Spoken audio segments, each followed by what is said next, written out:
All right, so we give praise, esteem, and honor to the living Elohim in the name of Yahuah HaMashiach today. We pick this up in John chapter 5, verse 39.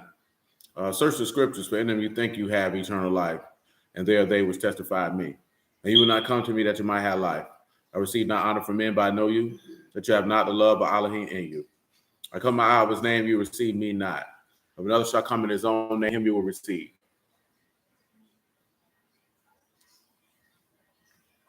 How can you believe which receive honor one from another, and not the honor that comes from Elohim only?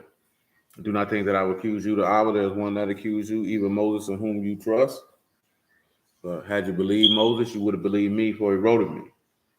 But if you believe not his writings, how should you believe my words? Praise be to Elohim in the name of Yahushua. Let's get to Job 4. From Job 4 to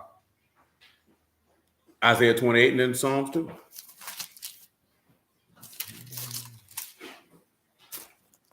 Job 4 and 1. Then Eliphaz the Temanite answered and said, if we are swayed to commune with you, will you be grieved? But who can withhold himself from speaking?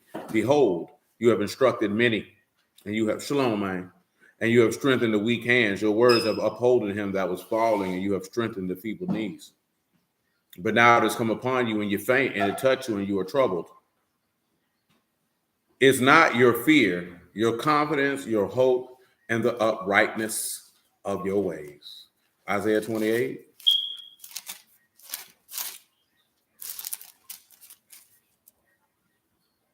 Hey. Are those yours? Those are mine first. You let me have the rest of them. Did she? Can you prove that? Where's your evidence? Earlier. That's not evidence, that's hearsay. Earlier, when you were in the shower, I asked Mommy for one, and she let me have one. That's not evidence, that's hearsay. Do you even know what hearsay is? No. That's just you saying something. I don't know if those are your grapes. I'm watching you. Then why you eating them? She let me have them. And how can you prove that? Because she told me I can. And where's the proof of that? Because you said that? It happened. But how do we know it happened? Because you said it happened? Yeah. But you're only one witness. Where's your other witness? Mommy, she's in the baby room. You have no other witness. That means this word hasn't been established.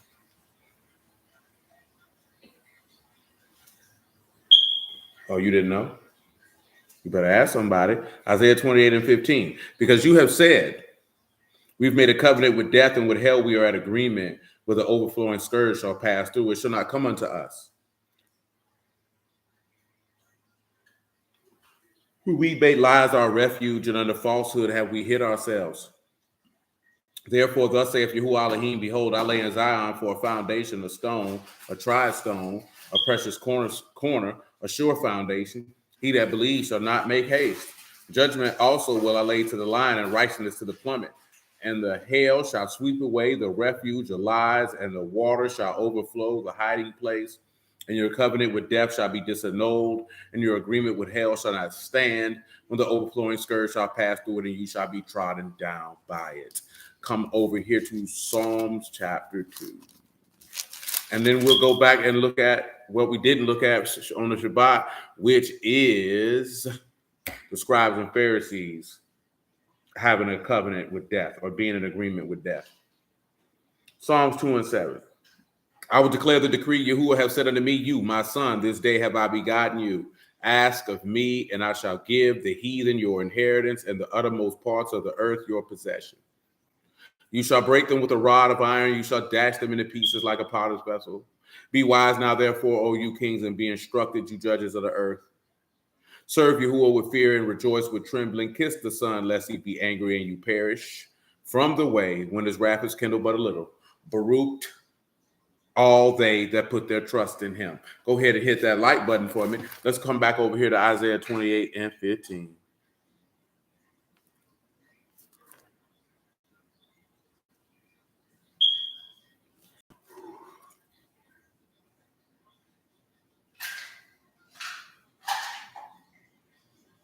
what we come into Isaiah 28 and 15 is we want to rehash the word agreement.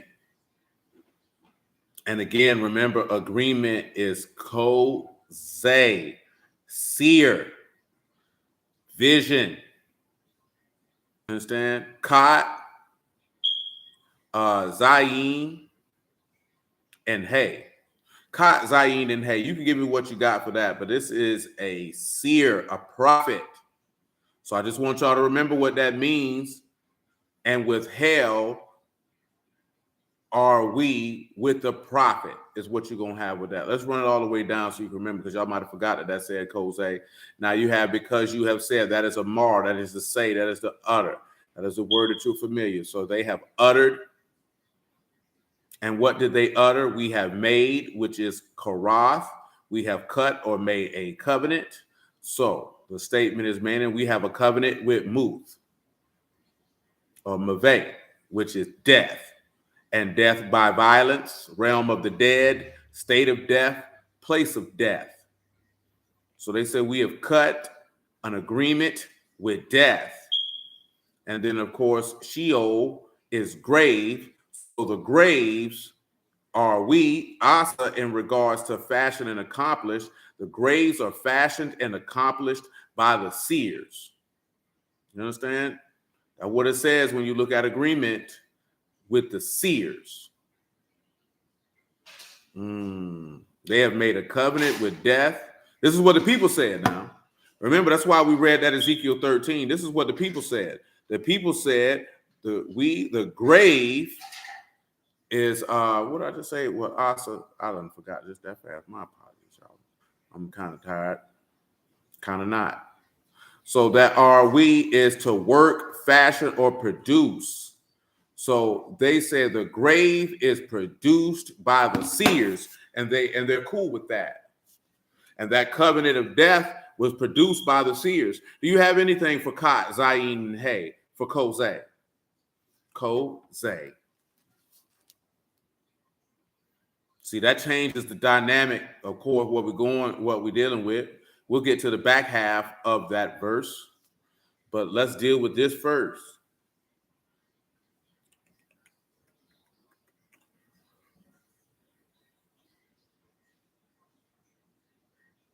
Oh, good grief.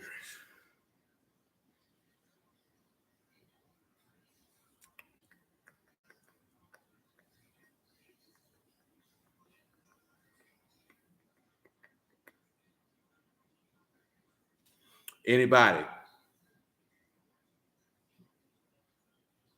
And we'll take a look at some of the places where ko-zeh is used, so you can get on that one there. You don't even necessarily want to look at cut and separate it, just in the regard that you're dealing with somebody who's made an agreement with death, or their agreement with the grave, or the grave is produced by false prophets. Is a better way to make sure that it resonates in your mind. The grave is fashioned by the seers. You know what I'm talking about? So the Lord being cut and separated is not going to give you the particular context and the fashion of what you're seeing in the passage that you're looking at. Because the people said, we've made a covenant with death, and the grave has been fashioned by the seers. The prophets have fashioned this grave. That's tough right there. That's a little ugly. But you should already know that. People like false prophets. People like liars. It's easier that way.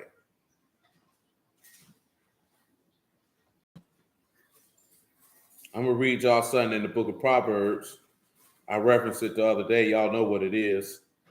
It's Proverbs 29 and 18. But what I'm going to do is I'm going to back up a little bit and share some other information with it while y'all ponder upon Kot, Zayin, and Hay.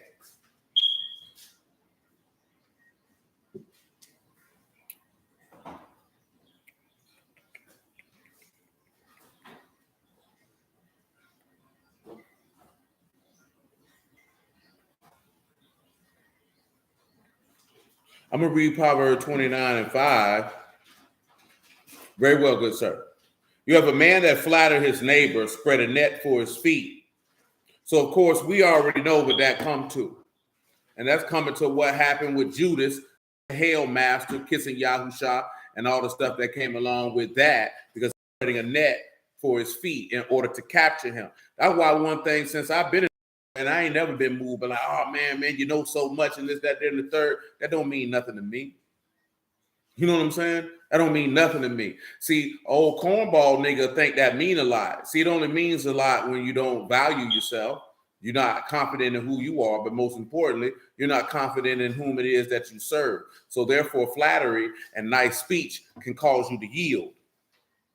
You know what I'm saying? See, that's the problem with the mass majority of people in these days and times.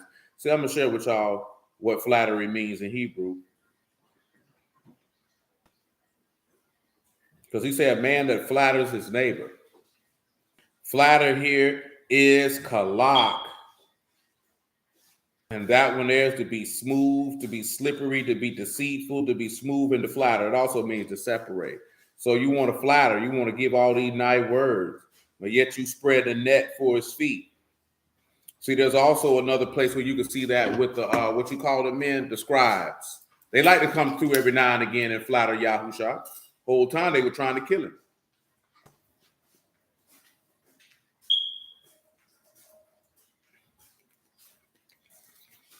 That's why you should only live for the honor that comes from Elohim only. Now we go on, we'll look at a little bit more things. Verse 6 of this same chapter. I'm trying to give y'all some time, whether you share it or not, to think about that Kat, Zayin, and hey. In the transgression of an evil man, a snare. The righteous do sing and rejoice. Y'all know the transgression is rebellion. Rebellion against Elohim. He said there's a snare there in that evil man.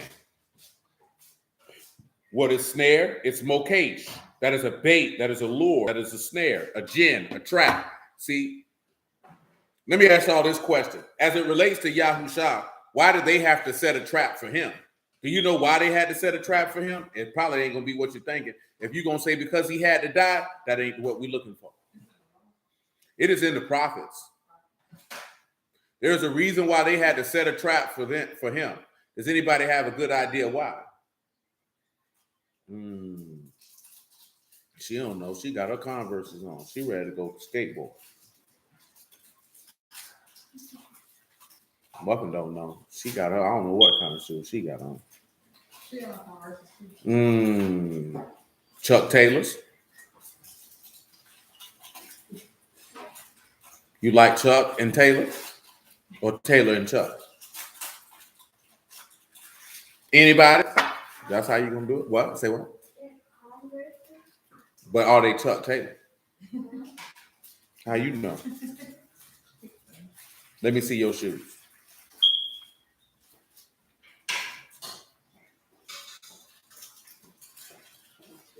Yeah, you got on Chuck Taylors. It says it on the shoe. All right, here. Depart from me.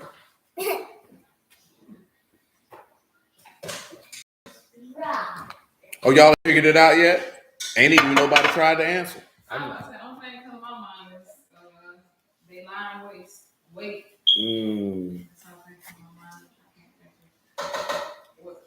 You say prophecy, Mother Sharona? Darius done hit it on the head. Darius done hit it on the head. Come over here to Isaiah 8 and 10. Look at that, boy, that's sharp, man.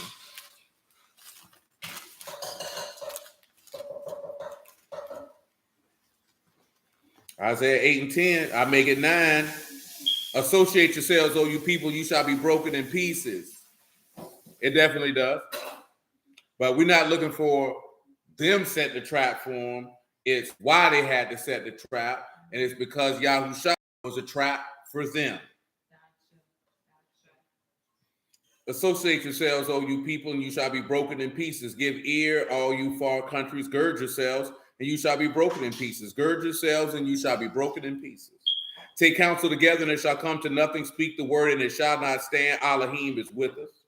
For Yahuah spake thus to me with a strong hand and instructed me that I should not walk in the way of this people. Don't think that that's just something for then. You shouldn't walk in the way of this people now.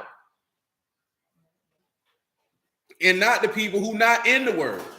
You have to realize something, right? Because we have to stop doing this here as far as the separation is concerned.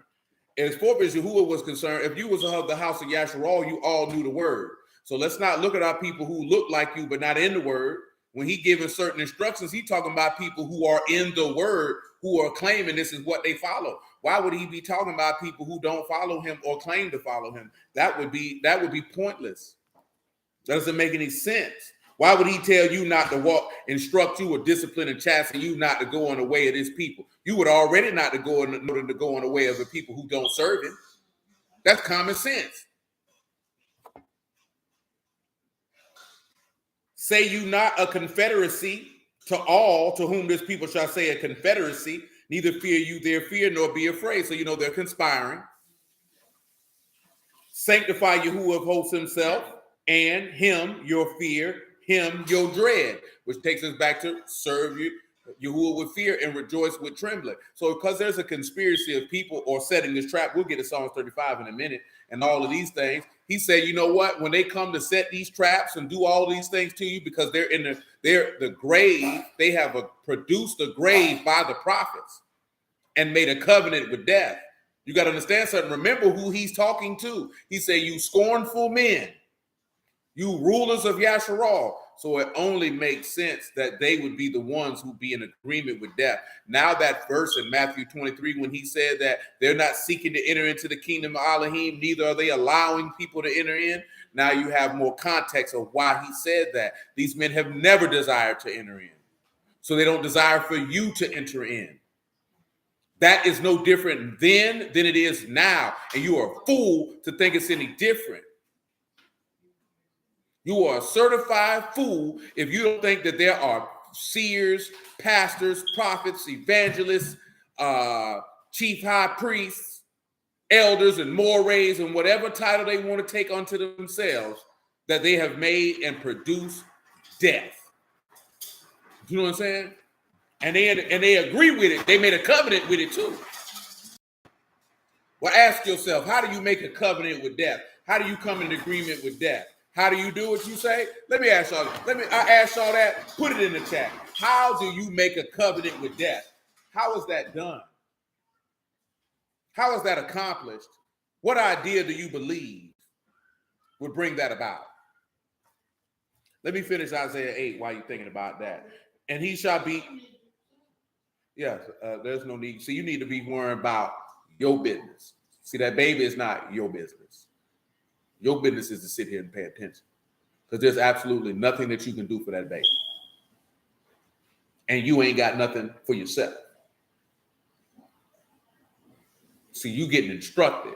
You're supposed to be learning. You can't do nothing for somebody when you don't know anything yourself. Then it's just two people sitting there looking at each other stupid because nobody knows what to do.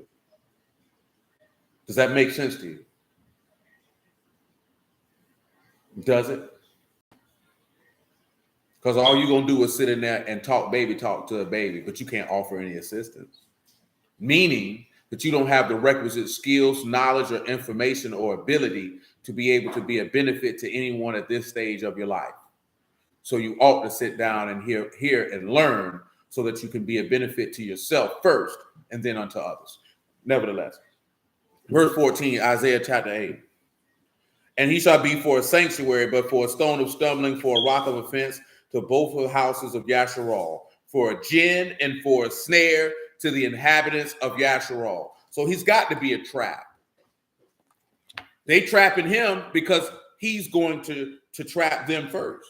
I want you to come over here real quick. I want you to take a look at Psalm 69. From Psalm 69 to Psalms 35.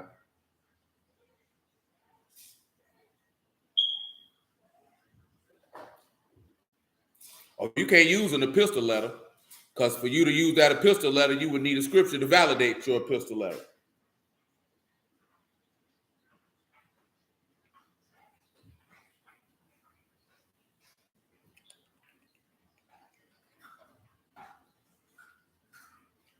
Psalm 69.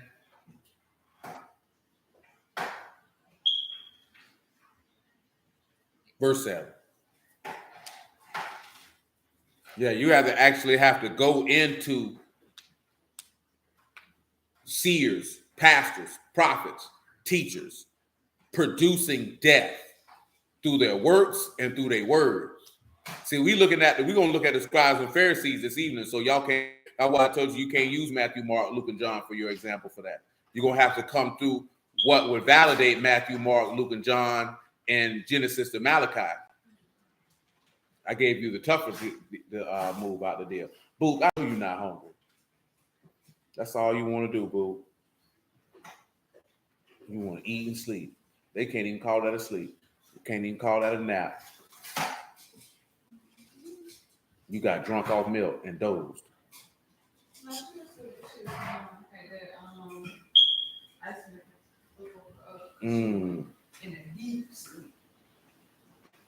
That was your sister did that to you, boo. She did it. Psalm 69 and 7. Because for your sake I have borne reproach, shame have covered my face. I become a stranger unto my brethren and an alien unto my mother's children, which you know that's dealing with the apostles fleeing from it. For the zeal of your house have eaten me up, and the reproaches of them that reproach you are fallen upon me. He's carrying your sin. When I wept, my soul was fasting, that was to my reproach. So remember this here, right? He wept over the city in Luke 19, and that was for him to be dishonored and brought to shame. I made sackcloth also my garment. I became a proverb to them. Of course, you know, they mocked him. They that sit in the gate speak against me. I, the song of the drunkards. Drunk niggas sitting around talking bad about it. When you're looking at drunkards, you have shatah, which is to be drunk, but also to drink the cup of Elohim's wrath, which, praise be God, I already had an inkling with that before even looking at the word. So, of course, it's strong drink, intoxicating drink. How is Yahushua the song of drunkards? Well, I'll tell you. I will explain it to you, such as this. All of those men had already drunk from the cup of the wrath of Elohim when they said, let his blood be upon our children's children. See, we're going to read it in a moment, but in John, he tells you those that don't know the law are what? Do you know? Well, shoot, don't share it right now. I don't need it right now. He said that in John, it says those that don't know the law are what? Does any of you know? Place it in the chat if you will.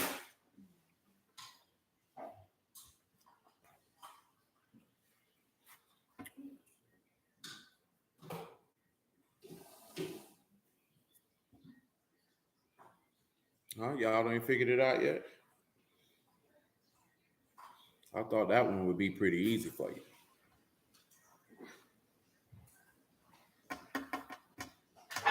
Going once? Yes, cursed. So guess what? When you read Yahushua, what he told the scribes and Pharisees continually. You know what I'm saying? He told them continually what? You don't know the scriptures or the power of Elohim. So if you don't know the law, then you're cursed. So if you don't know it, guess what that means? According to what you're looking here, right here, they have drunk the cup of the wrath of Elohim. That's why they could go out there and mock him, and he could be the song of the drunkards, because they were drunk off the intoxication of the wrath of Yahuah. But as for me, this is verse 13, my prayer unto you, O Yahuah, an acceptable time, O Elohim, and the multitude of your mercy, hear me in the truth of your salvation. Deliver me out of the mire and let me not sink. Let me be delivered from them that hate me and out of the deep waters. Let not the water flood overflow me, neither let the deep swallow me up. Let not the pit shut her mouth upon me. Hear me, O Yahuah, for your loving kindness is good, and turn unto me according to the multitude of your tender mercies. Hide not your face from your servant, for I am in trouble. Hear me speedily. Draw nigh unto my soul, redeem it, deliver me because of my enemies. You have known my reproach, my shame, my dishonor, my adversaries, all before you. Reproach have broken my heart, and I am full of heaviness. I looked to take pity, but none. And for comforters, I found none. They gave me gall. They gave me also gall for my meat, and in my thirst they gave me vinegar to drink. Let their table become a snare before them, and for welfare, a trap. That's why they put in, and that which should have been for their welfare, let it become a trap. How is verse 22 brought to pass? How is verse 22 brought to pass?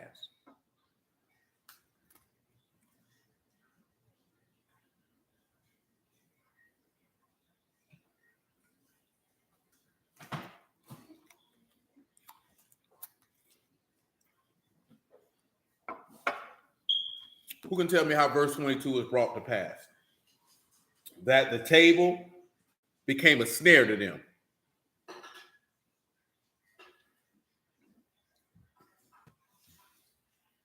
And that which should have been for their welfare, which, if I'm not mistaken, would be shalom here, and it is, it's become a trap.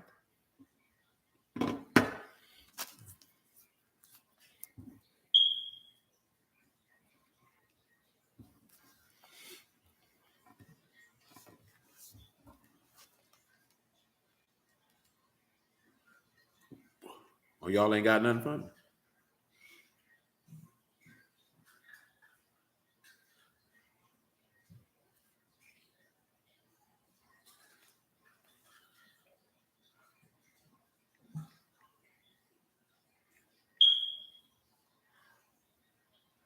You say Judas?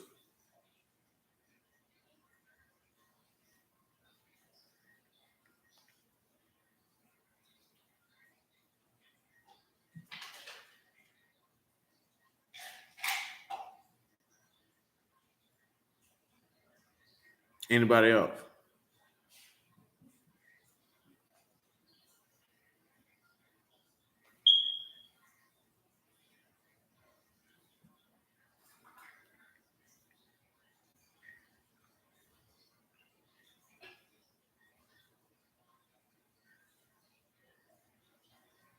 Anybody else?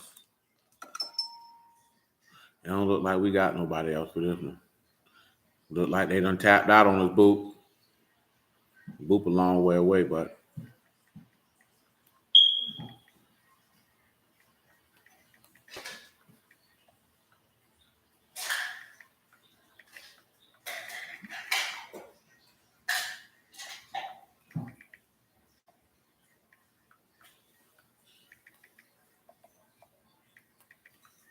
shalom, man.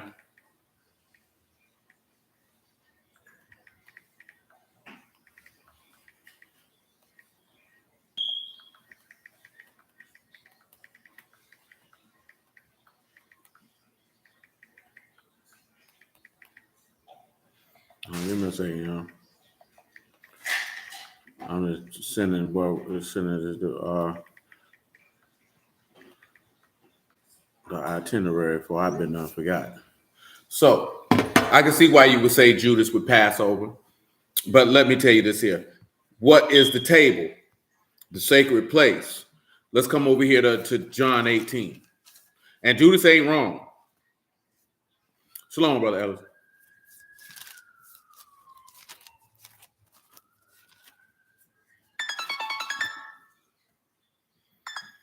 Yeah.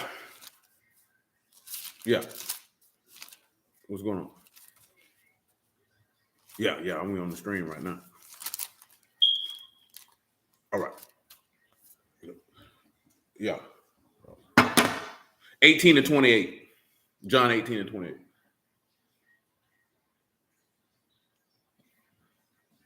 Then led they Yahushua from Capheus unto the hall of judgment, and it was early. They that set themselves went not into the judgment hall, lest they should be defiled, but they might eat the Passover. Pilate went out unto them and said, what accusation bring you against this man? They answered and said unto him, if he were not a malefactor, we would not deliver him up unto you. Then said Pilate unto them, take you and judge him according to your law. The Yahudim therefore said unto him, it is not lawful for us to put any unto death. The saying of Yahushua might be fulfilled, which he spake, signifying what death he should die. Now, why is this important? I want you to come back over here. I want you to look at chapter 19.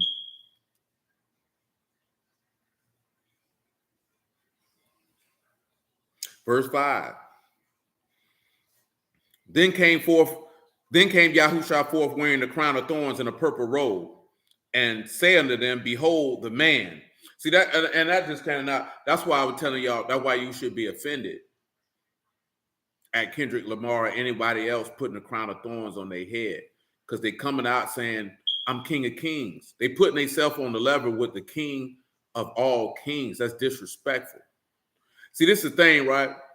Dude was going in this video, man. He was talking about how black people ain't got no code. They was like, George Washington. Well, he was saying like white people won't talk about their heroes in a negative fashion in public.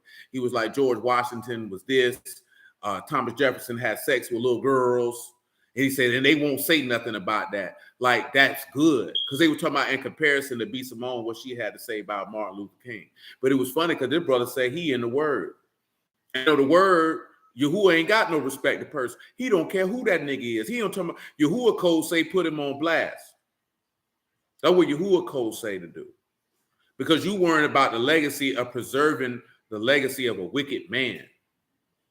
Know what I'm saying? Now all of a sudden niggas like, where's the proof? Where's the proof? This, that, there, and the third.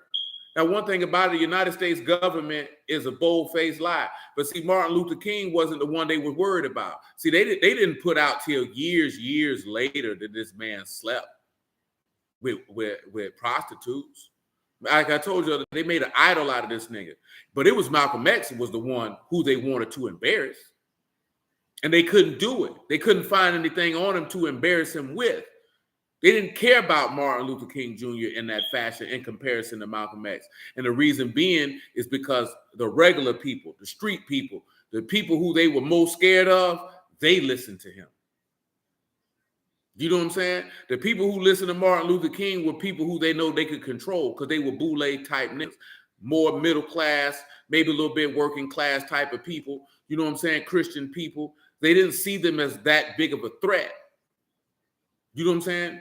They were looking at Malcolm could rile up dudes who carried guns and who would fight and who would resist and who would have no problem separating. So they saw him as a bigger problem. You know what I'm talking about? So he was the one that they wanted to find with a prostitute with some cocaine in his nose. They couldn't find it. You know what I'm talking about? These people waited almost a good 30 some odd years before they even put that out there, that this man was having sex with prostitutes. You know what I'm talking about? Long after that. Because they knew at that point, if they let the information out, nobody would care. You know what I'm talking about? They had to jam this man down your throat so greatly that you wouldn't have cared. They could have had videotape of him getting put in the buck by another man and you wouldn't have been concerned. You would have been like, well, it doesn't take away from his work. That's how stupid we are as a people. You know what I'm talking about? I'm talking about as a group of people who say they serve Yahuah, that you don't care what a nigga do. He could have had 5 men in this hotel room and you'd have been like, but he fought for civil rights. Nigga, is you serious? You know what I'm talking about? Is you that dumb? Is you that retarded? Not even say, and when I say that dumb and that retarded, to the point that you worship men, that you don't care what these men do. Absolutely. Indeed. And I forgot about that part. Malcolm's crowd definitely was not on nonviolence. So they needed some. See, that's the reason. See, the feds was the one who got the information to him that Elijah Muhammad was knocking down all them young girls. Do you know what I'm talking about? Because that was the one who they seen as a threat. Then niggas be forget, this nigga Martin Luther King was boule. This nigga was in a fraternity. This nigga boule out. I was telling D this other day, dude made a video about Kevin Samuels dying. I told her long time ago, especially when I found out that Kevin Samuels was in a fraternity. I'm like, bro, this nigga in every video throwing up them hand signs, man. I said, this nigga could have literally been an agent working for them people, man. That nigga did it consistently and constantly. And if you don't think that they can put their people on YouTube and pump them up, you insane. Nigga, YouTube is owned by Google, the largest search engine in the world. And you don't think that they can take one of their own and put them in a position and push people in that direction to be able to think and view things from the fashion that they want you to view it? You ain't living in reality. Man, when I seen that doggone cross-dressing little boy, they talking about, like, man, who gets up in the middle of the day? Who pops out a plan to say, I want to go shoot 9-year-olds. You know what I'm saying? And I'm seeing the junk, how they doing it, how they got the people mind moving. We need to do something. Niggas so dumb. Criminals don't go buy these type of weapons. Say you need to do something. You need to ask yourself, nigga, how does a nigga wake up in the middle of the day and say, you know what's gonna be a good plan? I'm gonna go to elementary school and shoot 9-year-olds. So I would tell my homeboy, I say, man, that nigga might have been a Manchurian candidate, man. And we know the junk real, man. That junk ain't no, come on, man. I would tell them, man, y'all remember when the white boy shot up the movie theater? You know what I'm saying? With the Batman movie, that white boy didn't know where he was at, how he got there. You know what I'm talking about? He didn't know what would happen. All he know, he was going to jail. I mean, hey, I understand. I mean, I'm indifferent. I've been indifferent my entire life. You know what I'm saying? When it came to him, you know what I'm saying? I'm indifferent. I can't have problems with a man I never met nor seen. You know what I'm talking about? But I know when I came and dealing with this word, and then he claimed to be in a position ordained from Yahuah. Oh, I got a problem with you, bro. Just like, hey, I don't have a problem with Malcolm X. Can't have a problem with a dude I never met. But I can't sit here and stamp this nigga worshiping nothing and saying that Yahuah just gonna look past that because you did XYZ, because he's not. Because if we say that, then that means every sinner gets a pass. Everyone gets a pass. No matter how much we may respect what these men did, at the end of the day, nothing they did brought esteem to Yahuah. Yahuah's name was not mentioned. Yahuah's gospel was not furthered. Nobody's soul was delivered. Nobody's sins were remitted. Nobody received the Ruach HaKadosh from nothing that those men did. That is a hard, unavoidable truth to anybody who says that they believe in the words of the God of Abraham, Isaac, and Jacob. And there ain't nothing personal. It just is what it is. You know what I'm talking about?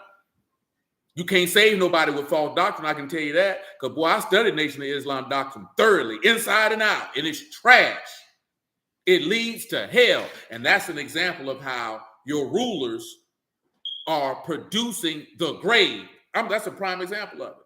Everything that them people did, it produced death. Everything that Martin Luther King did, as forth as the word is concerned, produces death. It don't bring forth life. Yahuah ain't got nothing to do with that. I don't care what they did. You know what I'm talking about? When we talking about Yahuah, see, that's so a lot of times, see, our people can't separate the two, especially those who are in the word. They can't separate the two because they hold both of these men in high regard. I don't hold nobody in high regard who are enemy of my God. I don't care who they are. You know what I'm talking about? Why would I? He don't. So why would I? Because you know why I say that? What if, let's just ask yourself this question. What if Yahuah would ask you to execute judgment on one of those two men? Would you have a problem with it? Would you hesitate? Would you try to explain to him, no, Abba, you shouldn't do that to them? Just know if you stopped and did that, he gonna kill you too. Because ain't that's what happened to Saul?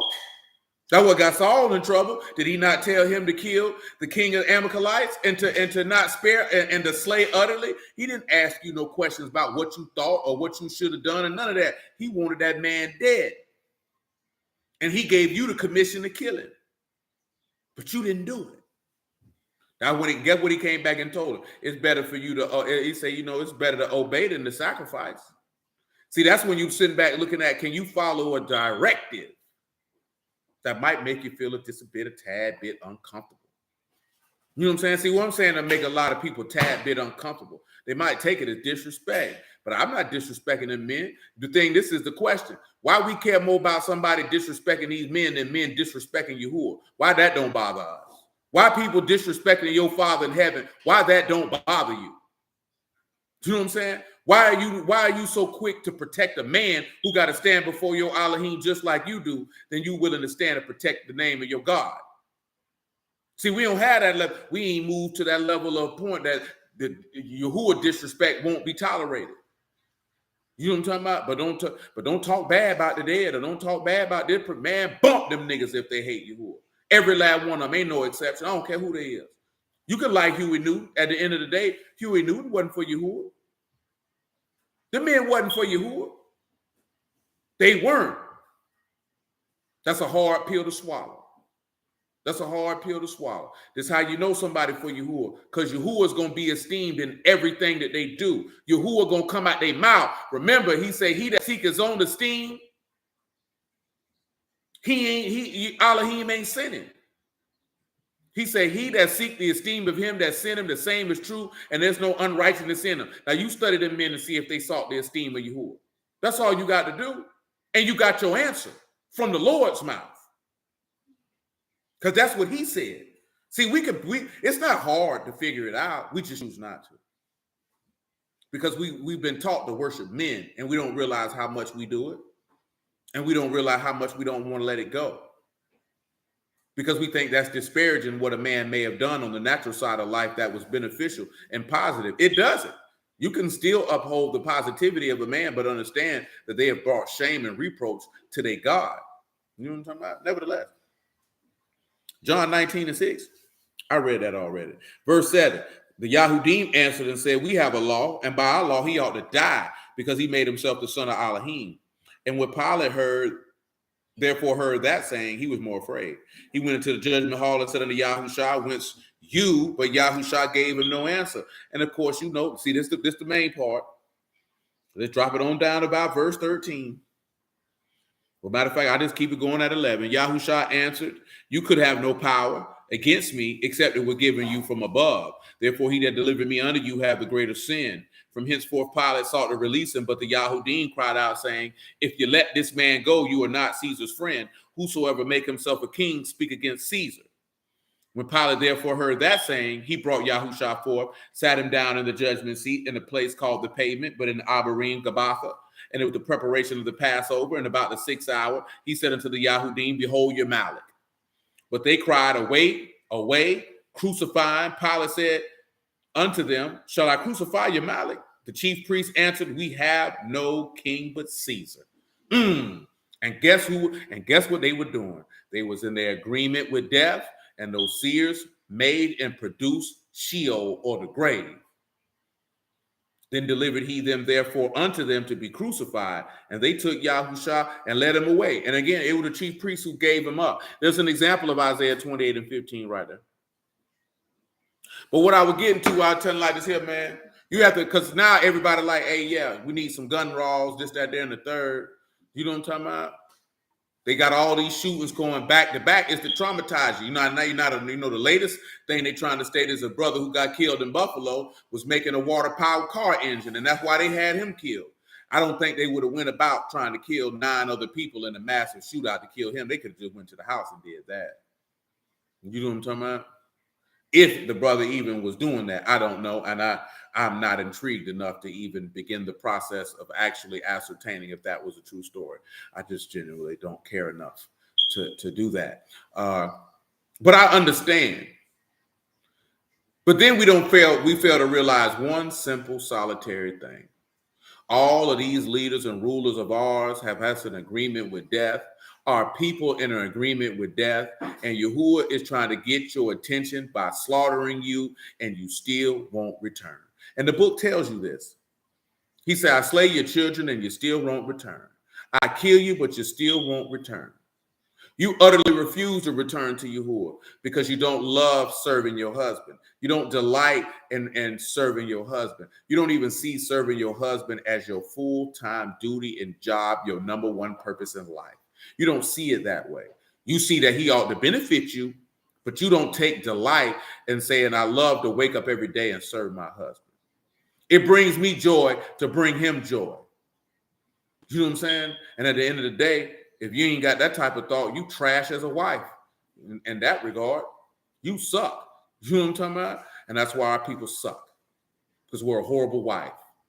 You know what I'm saying? And we think that the things that we do makes us a great wife. When you're not, you suck. You don't delight in serving your husband. It doesn't bring joy to you to serve your husband. You don't enjoy telling any and everyone that you can about how great your husband is, but all you feel like is your husband. See, I ain't talking about that sappy junk either, man. I ain't talking about that old romanticized love. I ain't talking about that. I'm talking about tangible realness about how great of a man this man is, the things that he does and the character that he possesses and the way that he acts, manifests, moves, and grooves, i.e. publishing salvation, publishing Yahushua. See, we don't care to do that. We don't care to talk about how great of a man he is. You know what I'm talking about? All we want to talk about is the things that he does for us. And then you feel like you're entitled to what he does and that he should do it no matter what. You're a horrible wife. You know what I'm talking about? Because you don't deserve it, but you feel like you do. See, we believe we deserve the blessings of Elohim, but we don't do anything to earn them. So why do you deserve them? Oh, because I do the bare minimum. I keep Sabbath days. I don't eat pork. You know, I remember the feast days. He should bless me. You suck. You know what I'm talking about? Straight up and down. And that's unfortunate for us. Psalms 35. And I say that because we don't end up possessing the power that we desire to have. That's why I say that. We want the power of Elohim, but we don't want to do the things to be able for him to give it.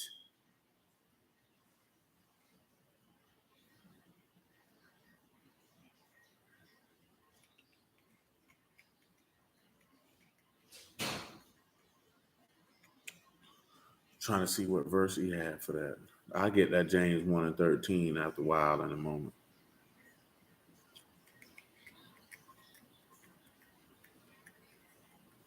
Oh, we done been through Psalms 35 already, so I don't even think we need to do that. Let's take a look at some of this stuff with these people being in agreement with death or producing death. Matter of fact, I ain't finished Proverbs 29, so let me do that.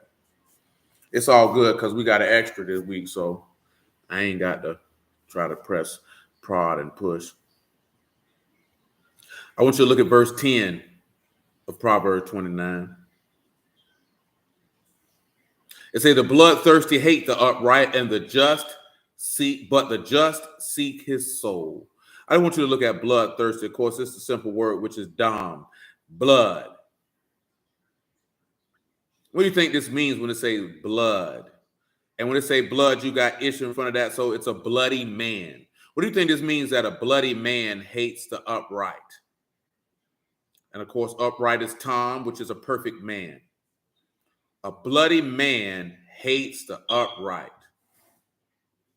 He say, but the just, they seek his soul.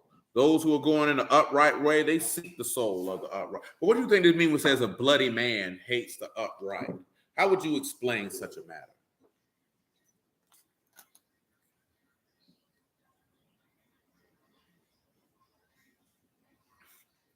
Violent? A sinful man? Let's take a look at this. And that sinful man is what you would want. Let's just take a look at Isaiah 1, right?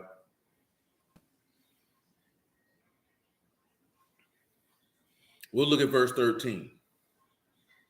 Remember, when you commit sin, your blood is upon you.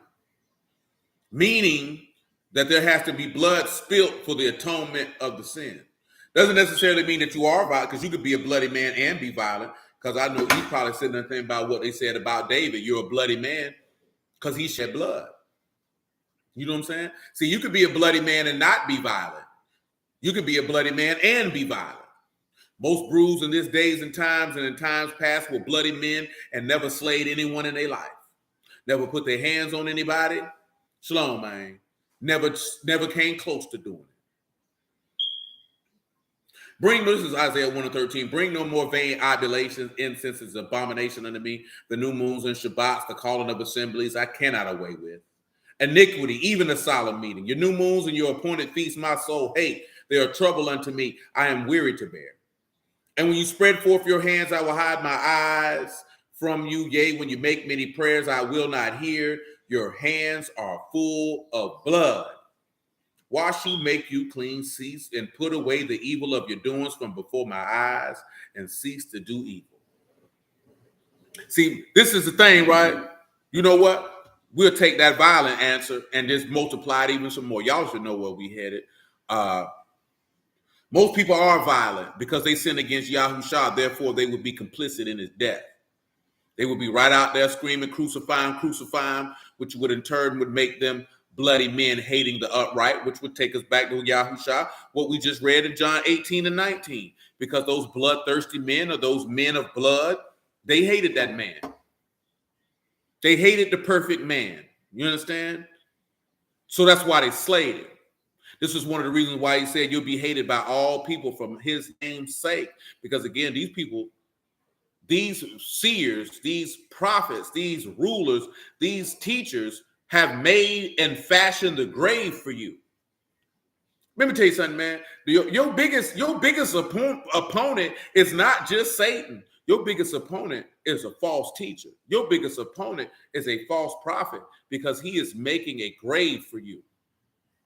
He's producing the very grave that he is going to enter into. He's making it for you. Last week we read in Ezekiel 13, he said their name ain't going to be written in heaven. They're trying to get your name blotted out of heaven. This is not a game.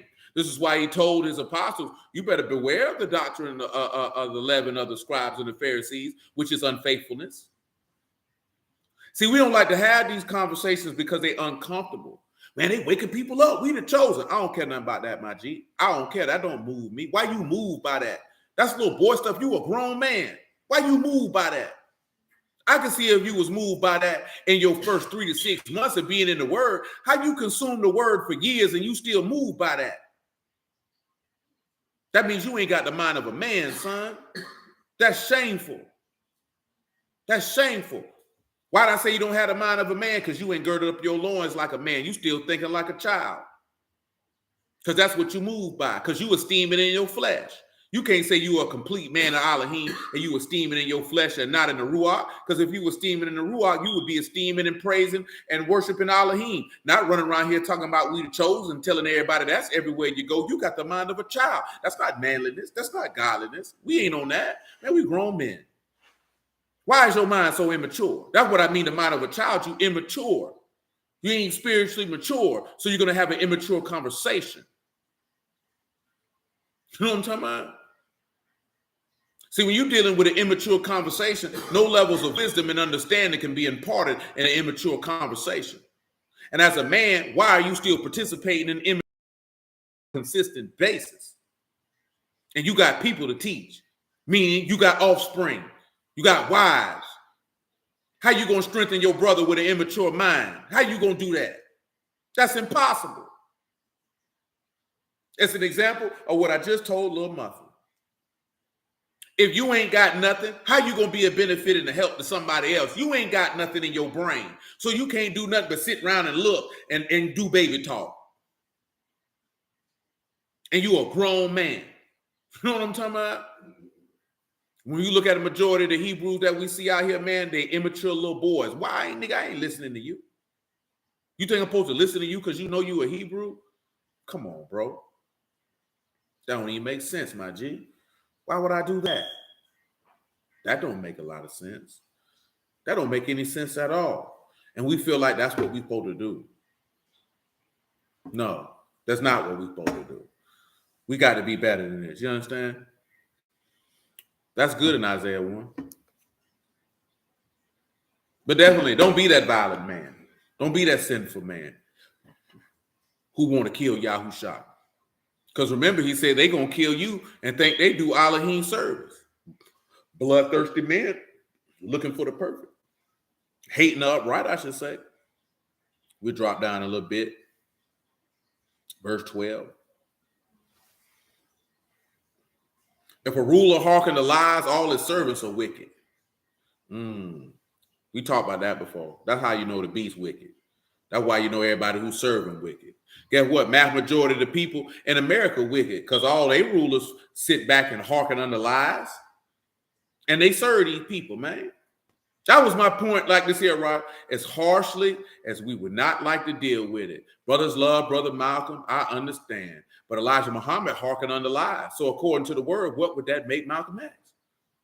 Do y'all even know? How many of y'all even know what them niggas taught? How many of you ever read it? I read English lessons C1, 2, and 3, nigga. You know what I'm talking about? They supreme alpha, because all that stuff the 5%ers do, that's where it came from, because that's where the starter, the founder of the 5%ers, that's where he left from. And guess who Elijah Muhammad learned from? A dude named by W. Fard Muhammad. Each might know him because the nigga was from Detroit. You know what I'm talking about? The dude Farad Muhammad. Of course, I also told you this. If you didn't know, you can go get Message to the Black Man. You can read it for yourself. That man said in that book, before I was a Muslim, I was a Mason. That's what Elijah Muhammad said. We know what masonry is. And this is what they created and formed. So that was the ruler. He hearkened to lies. So that means everybody in his organization is wicked, thus saith Yahuah. Not my personal opinion. If a man is a ruler and he hearkened unto lies, this book say everybody who serve him is wicked. That's not my personal opinion. Now, we got a problem with Yahuah or you got a problem with me? Because you ain't got no problem with me because it ain't my word. So I mean, you got a problem with Elohim. See, this is what I mean when you see the word and you got to face uncomfortable truths about a reality that you've been experiencing for the entirety of your days. And understanding that, hey, man, the book fall where it fall. Now, which side of the ledger you on, sheep or goat?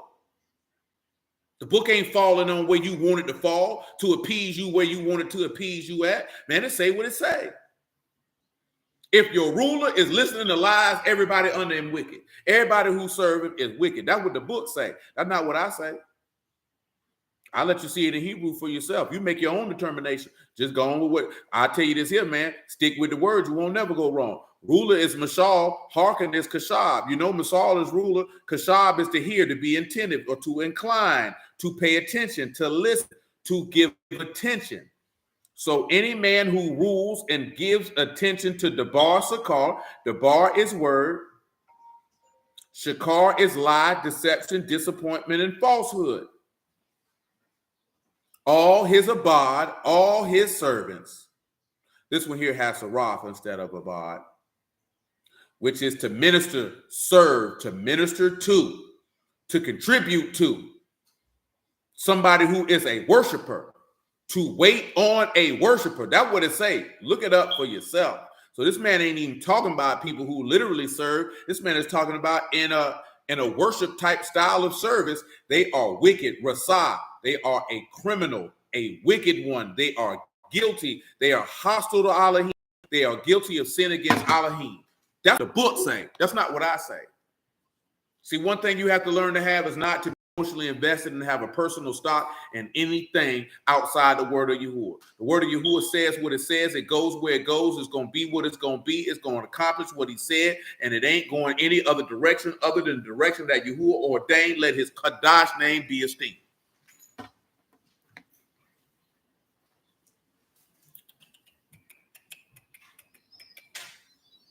Verse 16, Proverbs 29. When the wicked are multiplied, transgression increase, but the righteous shall see their fall. See, I was telling the brother this the other day. Of course, you know, multiplied is rabah. Things in this country are going to get worse and worse because the wicked are multiplied. There's a great amount of hostile people towards Yahuah, and it's not changing. They are continually rebelling.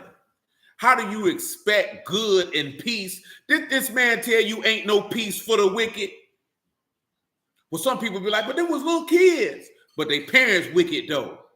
Didn't he tell you the children of the wicked are made for the sword? Ain't that what he told? Like, how we know the word, you done forgot this. Now, I'm not saying that you should rejoice or revel in it. I'm talking about having insight and understanding and knowing, well, that's ugly. Because you understand why things go the way that they go. Why things happen the way that they happen, understanding the word and then knowing where you at. You can't be around here putting bitter for sweet and sweet for bitter and calling good evil and evil good and don't think evil ain't going to run rampant in your land. Have you forgotten what Yahuah has told us plainly? If evil be done in the city, have not I, Yahuah, have done it? How can we read in Ezekiel 8 where he say to slaughter all the infants and all the young, but then think it won't happen here? Come on, man. In a place where they don't even got, you ain't got to have no covenant with Yahuah for Yahuah to execute no wrath now. You ain't got to have that. It is unfortunate. And you look at a natural sense, dang, them little children dead. But at the end of the day, I told y'all a long time ago, what month is this? It's May. May is the most wicked month on the calendar year for witches and warlocks and quote unquote pagan worshipers. There is death required. Death is required for the entirety of this month. Man, I ain't gonna tell you no lie, man. Just because me knowing How these people roll. Like I say, boy, when I seen Kevin Samuel pop up dead, I say, shoot, boy, they probably killed him. May Day was 4 days ago. That first week of May, boy, niggas got to die. Some people look at it like, well, why would they assassinate? Ain't even about assassinating him, man. You just kill a nigga, man. You know what I'm saying? Kill a nigga, besmirch his character, do all that. That man get a nigga out of here. Say, be like, hey, man, I gave you a 2-year run to ball out. Shoot, nigga, checks due. You know what I'm saying? Got to pay. I want your life now. Yahuwah's allowed it. He said, I can take you. Because you have to understand that. Well, when you get in league with Satan, he can't take you to Yahuwah say you can get it. You should know that from the book of Job. He said you can do whatever you want to him. You just can't take his life. Man, let me tell you something, man. These people make league with the devil. Man, Yahuwah can let you go for as long as he wants you to go. He can say, yeah, man, say, man, I want him. All right, you can get it. No big deal. Take it, man. I ain't like that nigga anyway. You know what I'm saying? I'm using it in terms how we speak, but you don't think your father in heaven sitting in heaven looking at people like that? Like, I don't like that dude anyway. Because he don't like me. Did he not say I love those that love me? Did he not say he will repay those that hate him to his face and that he hate those that hate him? How we say we faithful to Yahuwah and loving the unfaithful? That man say, since you going to do that, what he told Jehoshaphat, you're going to have wars. You're going to have trouble and tribulation. Your life ain't going to go smooth. We still ain't understanding that. You know what I'm saying? Because we got too much emotion in places where emotions don't need to be. But you say you a spiritual people filled with the Holy Ghost. That's what we like to say, lying. The reason why I say lying, because we don't bring forth understanding when we see things. Like, things don't come to your mind immediately. Like I said, I can see them little children get killed, and I'd be like, shoot, children of the wicked made for the sword. You know what I'm saying? Unfortunate. I ain't shed no tears. Them sinner problems. You know what I'm saying? It's an unfortunate matter. You know what I'm saying? We don't rejoice. It's not even a rejoice about, like, it wouldn't matter if them was 9-year-olds or 29-year-olds. Seeing a bunch of people die, oh, yeah, man, the people died. It's just understanding that check came due. What's more unfortunate is not that they died, but they died without the Ruach. That's what's unfortunate. That's what don't come to more people's brain. But them people died and they didn't know Yahuwah. That's supposed to click in your brain to make sure that your election and call is sure, because all them babies died and they didn't know the Lord. Every last one of them. You know what I'm saying? It was a young man in this city, man, graduated from high school, died the same night. You know what I'm talking about? Died the same night. Check got called due, man. Yahuwah say, go on ahead, get him out of here. That young man died. He didn't know the Lord. You know what I'm talking about? Now he got to face that man. That's the ugly part. Dying is not the ugly part. It's the state and how you died. That's the ugly part.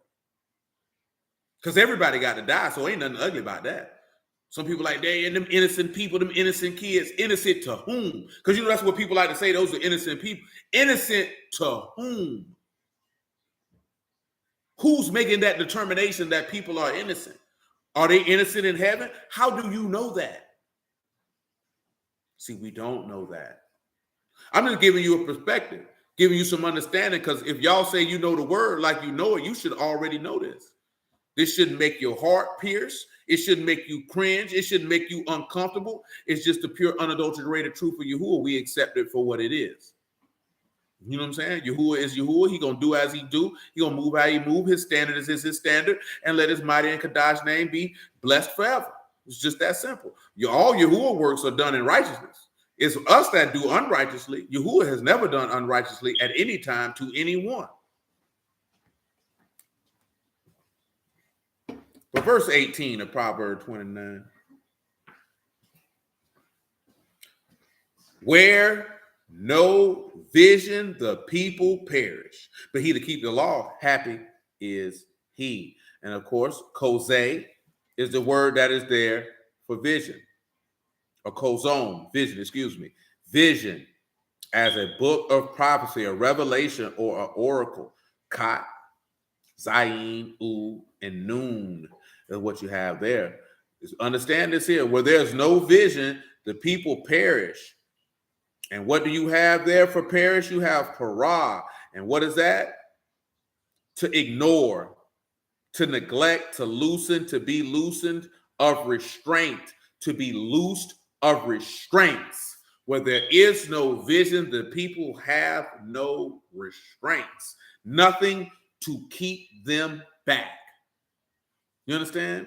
So when you have nothing to keep you back, then of course that is because your rulers, your seers, they've made an agreement with the grave. You understand? They've made an agreement with the grave. And not even making an agreement, excuse me, they've produced death. See, remember right a couple weeks ago, we read that in Isaiah 29, looking at Matthew 15. That's an example of them producing death because they were causing you not to follow the commandments of Elohim by reason of their tradition. That's producing death for you. Come over here to Luke 12 or Luke 11.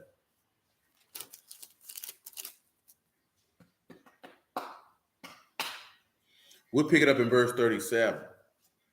See, this is a hard one because we don't consider that. We like to run to Christians and say they producing death. We don't never like to talk about Hebrews producing no death, not those that's ruling over this people. We don't like to do that because we like to look at those who know the same things as we know as forth as who we are naturally, as that they can't do no wrong unless you don't like them.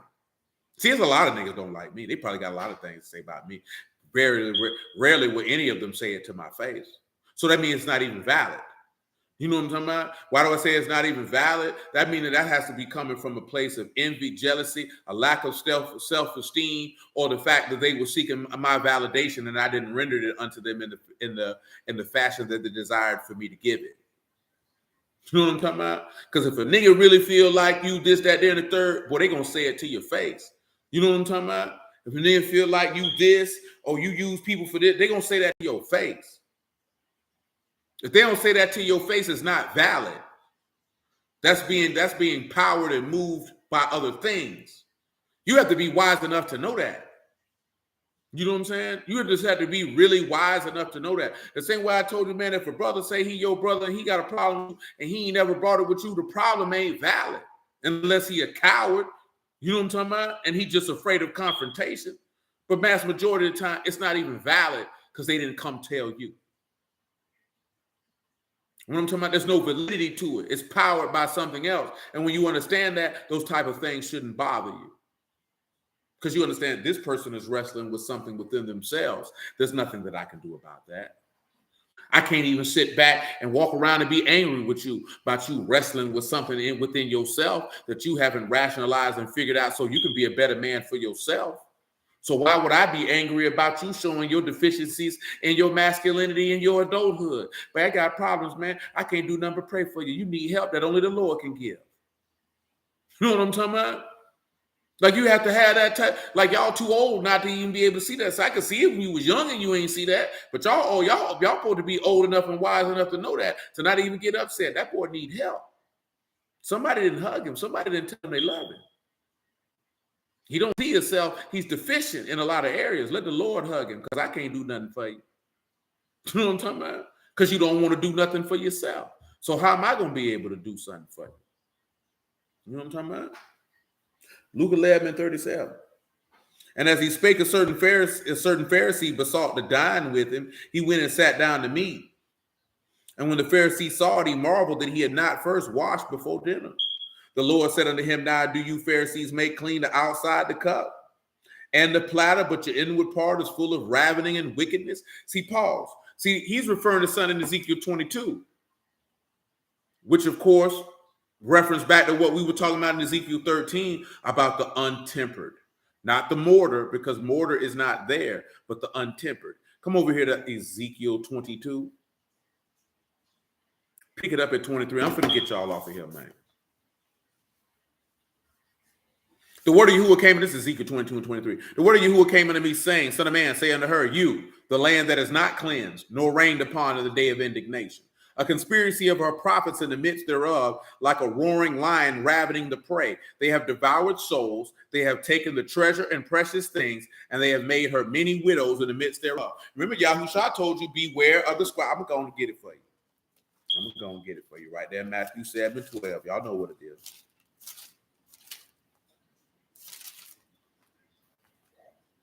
7 and 15, actually. I'll give you 13. Enter you in at the straight gate, for wide is the gate and broad is the way to lead to destruction, and many there be which go thereat. Because straight is the gate and narrow is the way which lead unto life, and there be few that find it. Beware of the false prophets which come into you in sheep's clothing, but inwardly they are ravening wolves. You shall know them by their fruits. Do men gather grapes of thorns or figs of thistles? Even so, every good tree bring forth good fruit, but every good tree bring forth evil fruit. A good tree cannot bring forth evil fruit, neither can a corrupt tree bring forth good fruit. Every tree that bring not forth good fruit is hewn down and cast into the fire. Wherefore, by their fruits you shall know them. And only the book determines what fruits are. See, that's one thing that brews like to do. They like to say what fruits are. Nigga, I don't care what you say no fruits is, nigga. I don't care about none of that. But a book tell me what the fruits is, what the product, what the revenue of the seed is. See, y'all have enough understanding to know that you shouldn't fall for things of that sort. You shouldn't fall for gimmicks. You only fall for gimmicks because you're not paying attention. You're not fundamentally sound.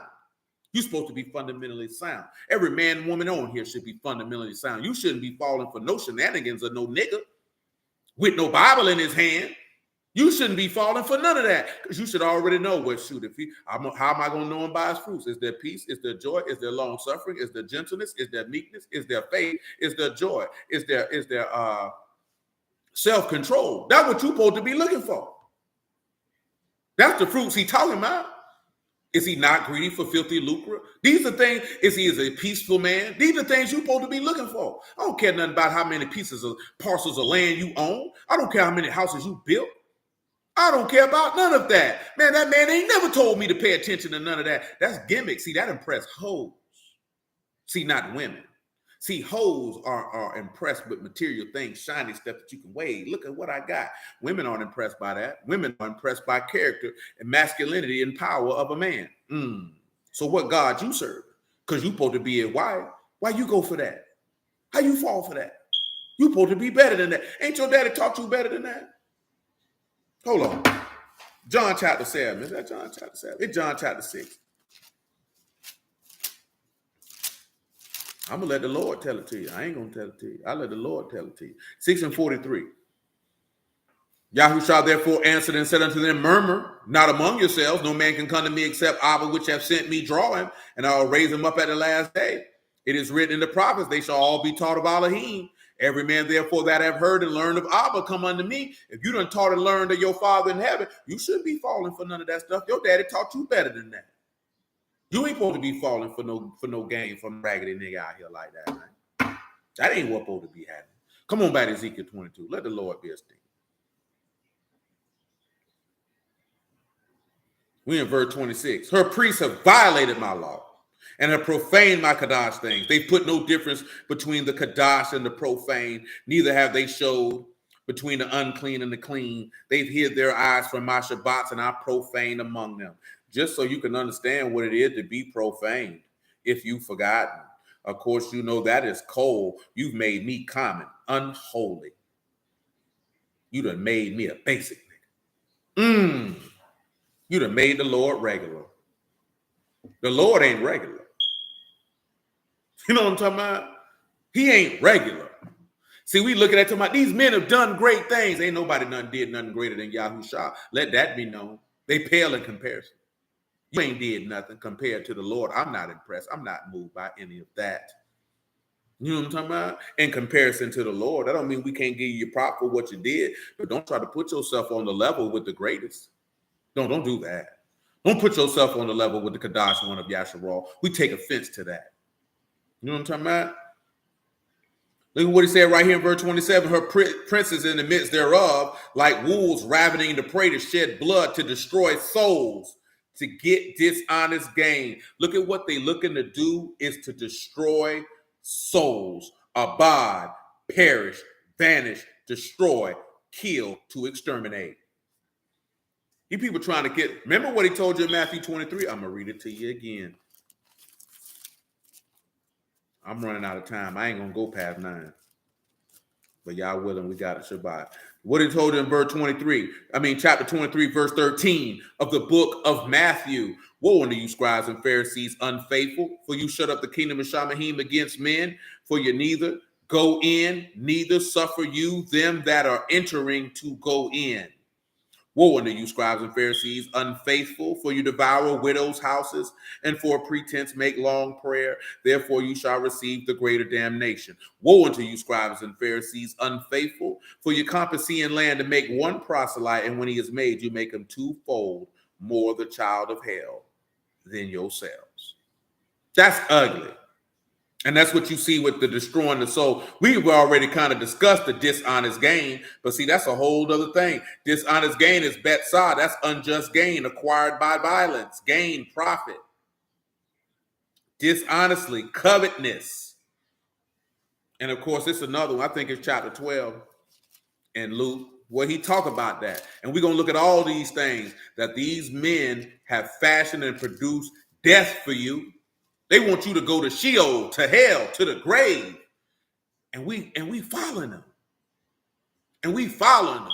All in the name of they waking the people up. You can't wake a nigga up from death if he dead. You can't be that stupid. How can the dead wake the dead? That ain't how that works. The dead can't wake the dead. Somebody got to open their eyes.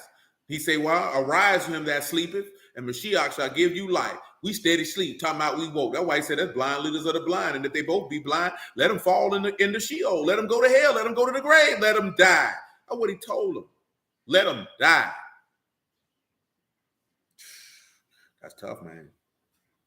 Her prophets have daubed them with untempered, seeing vanity, divining lies, and saying unto them, thus saith Yahuah Elohim, when Yahuah have not spoken.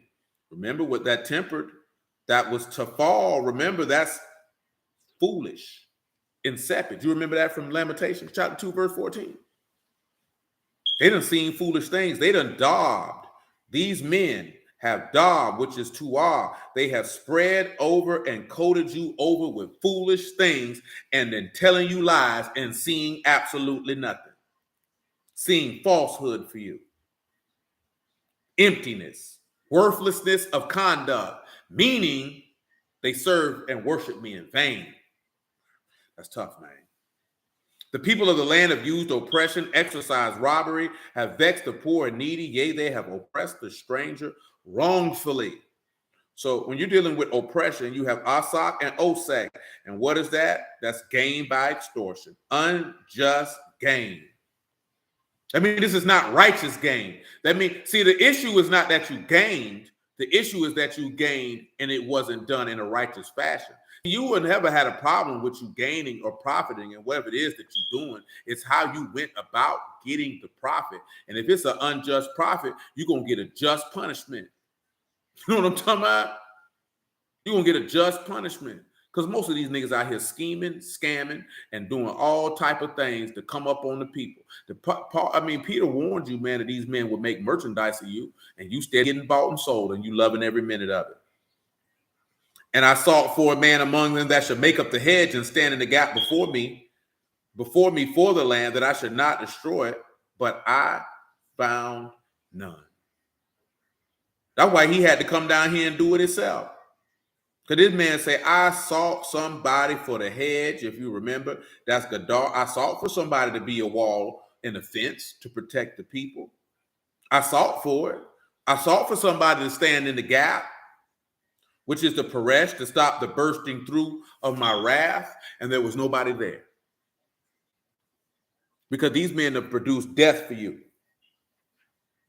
So again, hallelujah for Yahushua the word. We'll start right there for now. Remember, regular time, Shabbat afternoon, 1:30 on Sunday for the observance of Pentecost. Remember, gentlemen, your examples of the prophets, teachers, or rulers, whatever the case may be producing death must be found from Genesis to Malachi.